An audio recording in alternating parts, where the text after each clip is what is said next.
हरे नमः। उपस्थित भक्त वृंदो, आप सबका हमारे YouTube चैनल अपना पांचाल पर स्वागत है। इस समय आपको विदित ही है कि पवित्र श्राद्ध का मास चल रहा है। बहुत से लोग जा रहे हैं गया जी में, बहुत से अपने घर पर श्राद्ध और तर्पण कर रहे हैं। बहुत से लोग बद्रिकाश्रम, कपाली धाम जा रहे हैं। अनन्य स्थानों पर जहां जहां बताया गया है बड़ी श्रद्धा के साथ जा रहे हैं। इस श्रद्धामय समय में एक बड़ा अच्छा चरित्र श्राद्ध प्रकाश में आया है।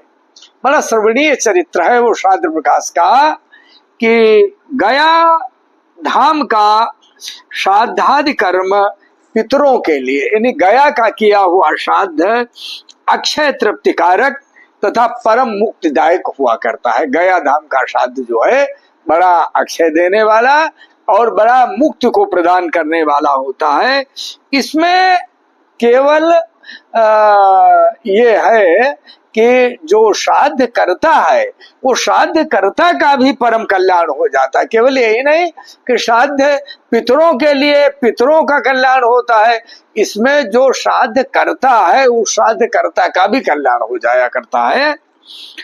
एक इसमें चरित्र आया है कि नारद पुराण में एक विषय आया है कि भगवान श्री राम जब पितृ तीर्थ गया जी के रुद्र पद पर आकर पिता और अपने पूर्वजों का श्राद्धादि पिंडदान करने लगे। इन भगवान श्री राम और माता सीता और भाई लक्ष्मण के सहित जब ये गया धाम में पहुंचे तो गया धाम में जाकर के जो पवित्र रुद्र पद है, वह विष्णु पद, रुद्र पद, ब्रह्म पद, तीनों ये पद अलग अलग हैं। तो जो जिस पद पर करता है उसका उसे लाभ प्राप्त हुआ करता है। तो भगवान श्री राम ने रुद्र पद पर जाकर श्राद्ध करने लगे। उसी समय जैसे श्राद्धादि कर्म प्रारंभ हुआ और संकल्प बोला गया, क्योंकि इसमें संकल्प का ही वैशिष्ट है, वही एक रजिस्ट्री नुमा हुआ करती है। तो उन्होंने जैसे ही प्रारंभ किया तो पूज्य पिता दशरथ जी जो थे स्वर्ग से हाथ फैलाए हुए वहां पहुंचे। स्वर्ग से हाथ फैलाए हुए आ पहुंचे, किंतु श्री राम जी जो कि मर्यादाओं का पालन करने वाले हैं, मर्यादा पुरुषोत्तम है, ऐसे मर्यादा पुरुषोत्तम प्रभु श्री राम ने पूज्य पिता दशरथ के हाथ में पिंड नहीं दिया।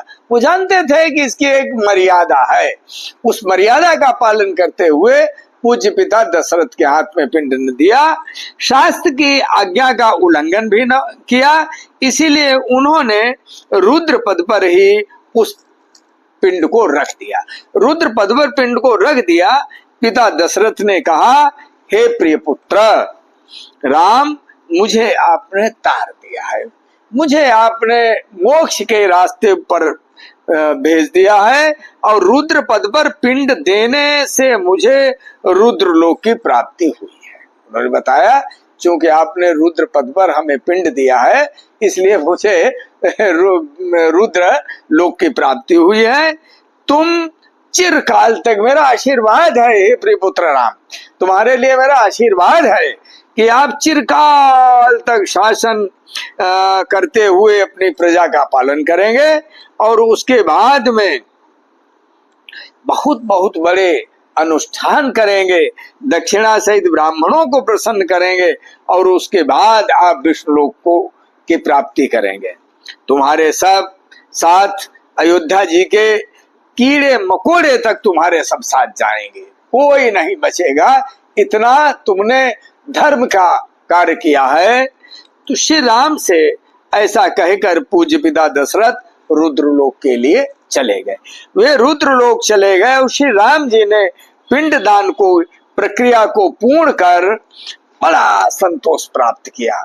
अच्छा, ये भी है कि जब प्रक्रिया पूर्ण होती है विधि पूर्वक तो अंतःकरण में एक अपार खुशी होती है। अंतःकरण ये कहने लगता है कि वास्तव में ये तर्पण की क्रिया, पिंड की क्रिया अब विधिवत पूरी हुई है और उसके बाद में आभास होने लगता है प्रभु श्री राम ने उस प्रक्रिया को पूर्ण किया, परम संतोष को प्राप्त किया।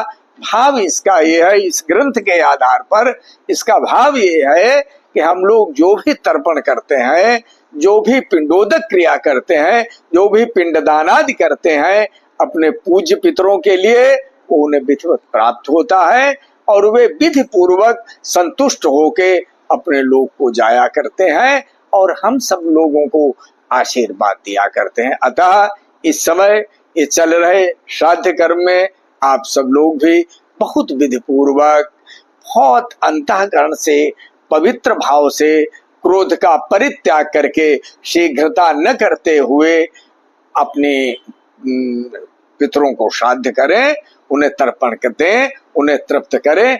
निश्चित रूप से आपके जीवन में मंगल होगा। इति अलम। हरे नमः।